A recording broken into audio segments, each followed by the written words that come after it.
வணக்கம் வியூவர்ஸ். பச்சை பேனாவால் பறிபோன காதல்.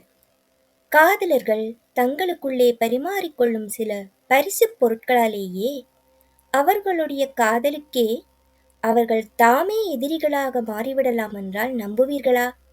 ஆம், இது ஒரு உண்மை சம்பவத்தை அடிப்படையாக கொண்ட கதை.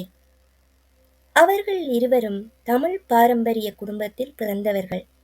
அது மட்டுமில்லை, முறைப்பையனும் முறைப்பெண்ணுமாக வாழ்ந்தவர்களும் கூட. 4 வருடங்களாக அவர்கள் ஒருவரை ஒருவர் மனதார காதலித்து வந்தார்கள். அந்த பையன் அவளுக்கு ரொம்ப ஆசையுடன் பலவிதமான பரிசு பொருட்களை கொடுத்து வந்தான். பேனாக்கள், மழைக்கு அழகான குடை, கைக்குட்டைகள், எழுதும் தாள்கள், இப்படிப்பட்ட பொருட்களை அவன் அடிக்கடி அவளுக்கு பரிசுகளாக கொடுத்து கொண்டே வந்தான்.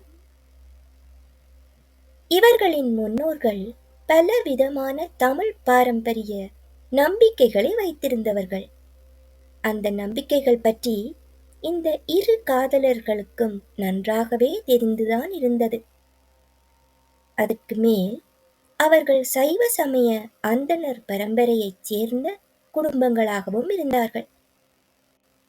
ஆனால் அறியாமலேயே அவர்கள் பரிமாறிக்கொண்ட அந்த பரிசு பொருட்களால் தான் அவர்களுக்குள் ஒரு நாள் காதல் பிரிவும் உருவாகியது.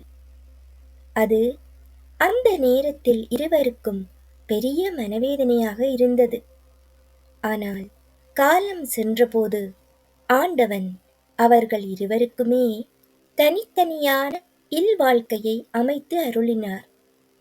அதனால் காலம் அவர்களுடைய அந்த கவலைகளையும் மெதுவாக மாற்றிவிட்டது.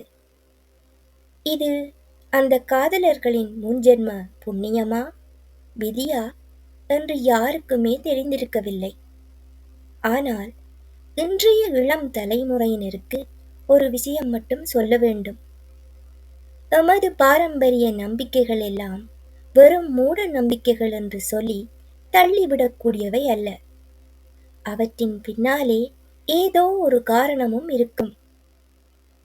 அது சில சமயம் அறிவியல் சார்ந்ததாகவும் இருக்கலாம், அல்லது மனிதர்களை சில நல்ல பழக்க வழக்கங்களுக்கு வைத்திருக்கவும் சில தீய பழக்க வழக்கங்களில் இருந்து காப்பாற்றுவதாகவும் உதவக்கூடும். இது ஒரு வழியாகவும் இருக்கலாம். அதனால் பெரியவர்கள் எதையாவது சொன்னால் உடனே விதண்டாவாதம் செய்யாமல் முதலில் பணிவுடன் கேட்டு புரிந்து கொள்ளுங்கள்.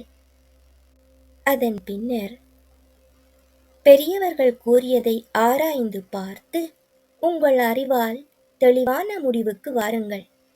இதுபோல நான் அறிந்த சில தமிழ் பாரம்பரிய நம்பிக்கைகள், பழக்க வழக்கங்கள் பற்றி இனிமேல் அடுத்து வரும் வீடியோவில் உங்களுடன் பகிர்ந்து கொள்ளப் போகின்றேன். உங்கள் ஊர்களிலும் இதுபோல ஏதாவது நம்பிக்கைகள் இருந்தால் உங்கள் அனுபவங்களையும் நம்பிக்கைகளையும் பழக்க வழக்கங்களையும் மறக்காமல் கொமெண்டிலே கருத்துக்களாக பகிருங்கள். நன்றி நேயர்களே. அடுத்த வீடியோவில் இவ்வாறான இன்னும் பல நம்பிக்கைகள், பழக்க வழக்கங்கள், அனுபவங்களை ஒவ்வொன்றாக பார்க்கலாம். நன்றி, வணக்கம்.